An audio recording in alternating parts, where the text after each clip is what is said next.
Well, Dave, after a lifetime of running and a highly successful as well, which includes a world record, any lessons you'd be able to impart to young aspiring athletes at the moment, or even looking back in your own career, running then and now? I think what anyone from my generation learnt was that anything is possible if you want it enough, if you're prepared to commit yourself to a concept, if you're prepared to see how close you can be to being the best in the world.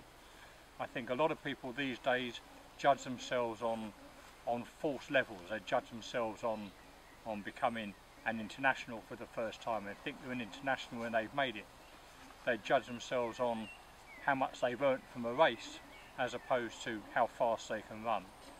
I don't think there's enough commitment. I don't think there's enough youngsters coming into the sport that make it even easier for people to think they've made it when they've only just started the journey.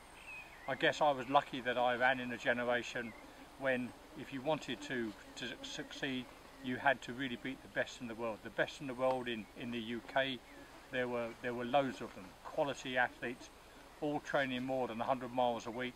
Even club runners were running 100 miles a week, hoping to make the breakthrough. But without the work, without that commitment, you've got no chance and probably not worth starting. And just from the lessons you talked today about when you started and in the middle and when you finished, yeah. Any of the core lessons you might have learned yourself along the way there? I think that when you look back at an athlete's career, you have to remember two things. You have to remember where you started, what you were like when you were a kid, and where you got to. And I think it's the journey that's important. There's always somewhere else to go. Even the best athletes in the world, the Olympic champions, the world record holders, will always feel that there's a better run inside them. And I think actually in athletics, in distance running in particular, most athletes think that they didn't quite make that position where they were truly as good as they'll ever get. If you were to look back on it now, Dave, is there anything you'd change whatsoever in your own career, from a training or racing perspective?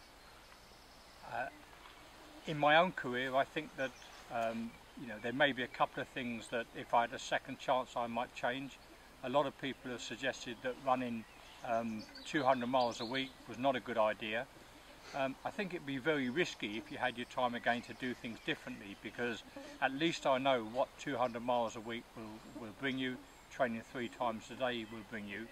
I don't think there's any guarantee that if you'd done it a different way, if you'd had a different set of training principles, that you would have achieved the same thing. So for me, I think I'd rather make the same mistakes again and hopefully enjoy it as much as I did the first time.